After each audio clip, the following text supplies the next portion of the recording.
खबरों के निष्पक्ष विश्लेषण के लिए सब्सक्राइब करें Jantantra TV and press the bell icon. Never miss any update. Delhi NCR में हेल्थ केयर क्षेत्र की जाने मानी हस्ती डॉक्टर गिरीश चंद्र वैष्णव अब नई भूमिका में नजर आएंगे। दरअसल डॉक्टर गिरीश चंद्र वैष्णव यथार्थ ग्रुप ऑफ हॉस्पिटल के सलाहकार के साथ इंटरनल मेडिसिन ग्रुप डायरेक्टर के तौर पर जुड़े हैं। आइए आपको एक रिपोर्ट दिखाते हैं कि कैसे उनके अनुभव का यथार्थ हॉस्पिटल और मेडिकल क्षेत्र को फायदा मिलेगा।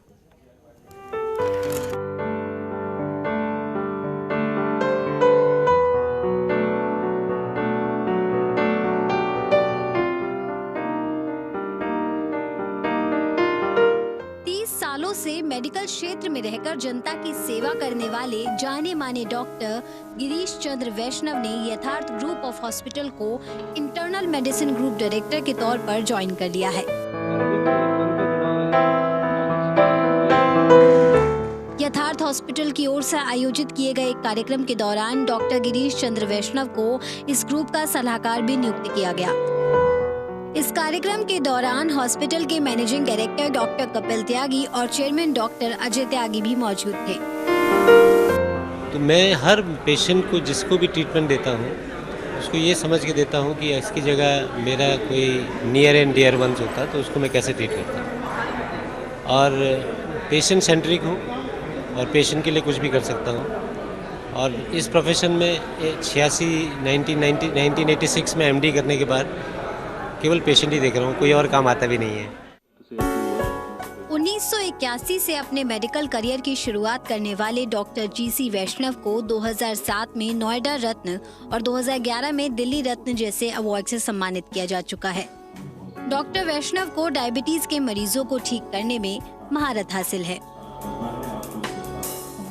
जो टीम है, डॉक्टर्स की टीम है, पैरामेडिकल स्टाफ की, नर्सेज की टीम है, उन सब के बारे में जब मुझे पता चला तो मुझे लगा कि ये टीम में जुड़ करके कुछ किया जा सकता है। देखिए, मैं डॉक्टर हूँ और मुझे बहुत गर्व है कि मैं एक डॉक्टर हूँ और मैं भगवान का शुक्रगुजार हूँ कि उसने मुझे डॉक्टर बनाया।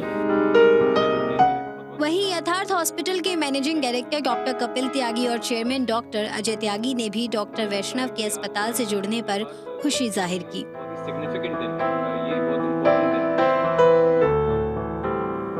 वैष्णव तो अनमोल है, उनकी कोई कीमत नहीं है। तो उनके वो अपने आचरण से भी और डॉक्टरी से भी अच्छी बात है कि हम हमारे साथ हैं, तो हमारे लिए बहुत बड़ी बात है।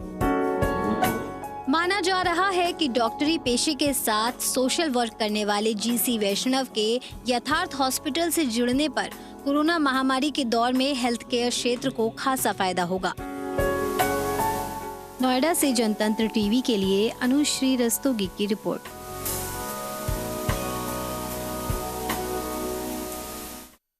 और डॉक्टर गिरीश चंद्र वैष्णव की से उनकी नई भूमिका पर विस्तार से बात की हमारी संवाददाता अनुश्री रस्तोगी ने। तो आज हम बात करने जा रहे हैं डॉक्टर वैष्णव से। सर, बधाई हो बहुत बहुत आपको इस पोजीशन के लिए।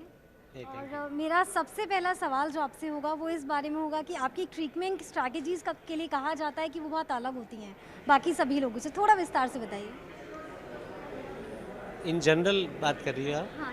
नहीं बेटा, देखो ऐसा है कि मैं हर जगह बोलता हूँ ये कि मैं भगवान का शुक्रगुजार हूँ कि मैं डॉक्टर बना हूँ। मैं कुछ भी बन सकता था लेकिन भगवान ने मुझे डॉक्टर बनाया। तो घर से ही, बचपन से ही ये था कि अगर डॉक्टर बनूंगा तो सेवा से काम करूंगा। तो मैं हर पेशेंट को जिसको भी ट्रीटमेंट देता हूँ उसको ये समझ के देता हूँ कि इसकी जगह मेरा कोई नियर एंड डियर वंस होता तो उसको मैं कैसे ट्रीट करता हूँ। और पेशेंट सेंट्रिक हूँ और पेशेंट के लिए कुछ भी कर सकता हूँ। और इस प्रोफेशन में 1986 में एमडी करने के बाद केवल पेशेंट ही देख रहा हूँ, कोई और काम आता भी नहीं है। तो उससे ये होता है कि पेशेंट से बात करके ये पता चल जाता है उसको क्या प्रॉब्लम है, कैसे प्रॉब्लम है। पूरा समय देता हूँ, पूरे ढंग से उनकी बातें सुनता हूँ। तो उससे खुद को भी संतुष्टि मिलती है, कुछ सेटिस्फेक्शन मिलता है। रात को नींद अच्छी आती है।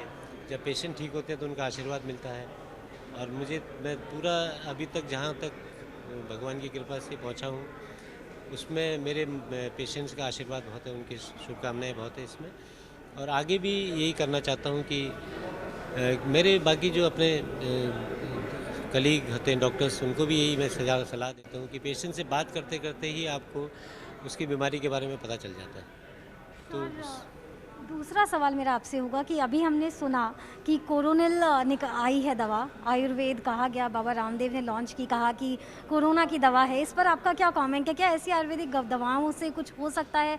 और जिस तरह से बाद में पता चला कि उनके पास लाइसेंस नहीं था, उसके बारे में आपका क्या कमेंट है?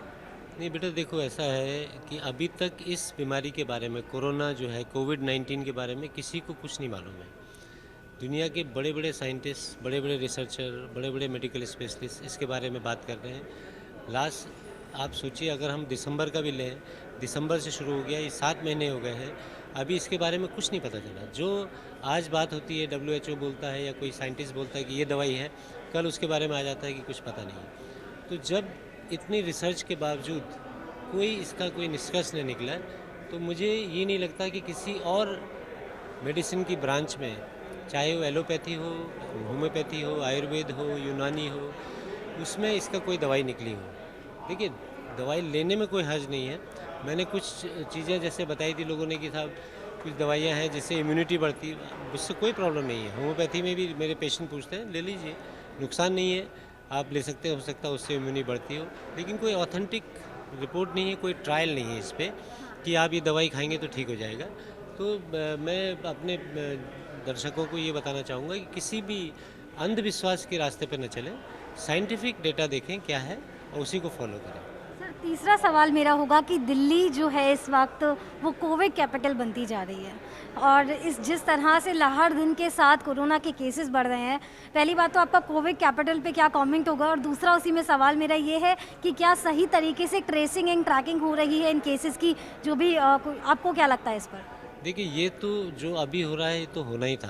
हर जगह केसेस बढ़ेंगे, हमारी पॉपुलेशन इतनी ज़्यादा है, इतनी जनसंख्या में केसेस तो बढ़ते जाएंगे, क्योंकि हमारे वहाँ पे अनुशासन नाम की कोई चीज़ चलती नहीं है ज़्यादा।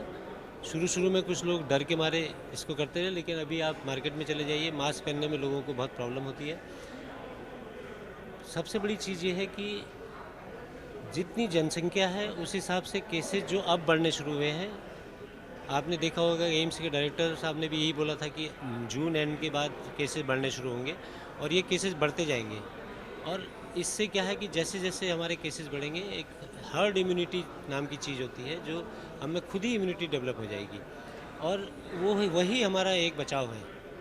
और इसी चीज़ को लेकर के अगर आप आगे बढ़ते जाएंगे, ट्रेसिंग होगी या कॉन्टैक्ट ट्रेसिंग होगी, उससे आपको नंबर ऑफ़ केसेस बढ़ेंगे।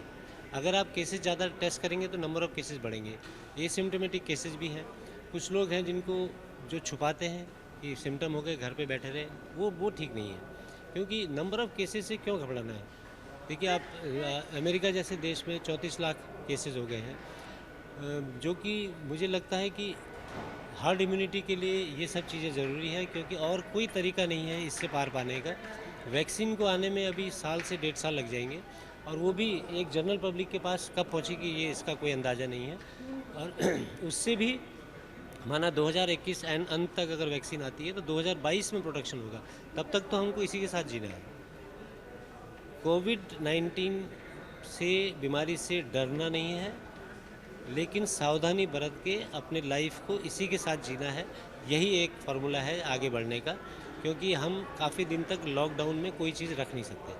सर, एक लास्ट सवाल जो मेरा आपसे होगा कि हम बेसिक प्रिकॉशंस ले रहे हैं, जैसे कि हाथों को सैनिटाइज करना, मास्क पहनना, मैं खुद 2-2 मास्क पहनकर घूम रही हूँ, लेकिन ऐसे और कौन-कौन से प्रिकॉशंस हैं जो हम लोगों से छुपे हुए हैं और हम उन प्रिकॉशंस को लेकर अपने आप को सुरक्षित रख सकते हैं? देखिए, अपनी इम्यूनिटी बढ़ानी पड़ेगी, अपनी इम्यूनिटी बढ़ानी पड़ेगी आपको, और उसके लिए रेगुलर एक्सरसाइज, योगा, अपना खान पान ठीक करें, अनुशासन से रहें, रात का नींद प्रॉपर करें, और कुछ एक्टिविटी जो अनयूजुअल एक्टिविटी है उससे अवॉइड करें। ज़बरदस्ती मॉल में ना जाएं, कोई चीज़ में ज़बरदस्ती छूते हैं, आप लिफ्ट में जा रहे हैं, भाई लिफ्ट में आपसे पहले कौन गया, इसका तो पता नहीं है, उसने छींका या खांसा, वहाँ पे कौन से उसके ड्रॉपलेट्स हैं, तो आप स्टेयरकेस यूज करिए, इट विल आप ज़्यादा हेल्दी हो जाएंगे।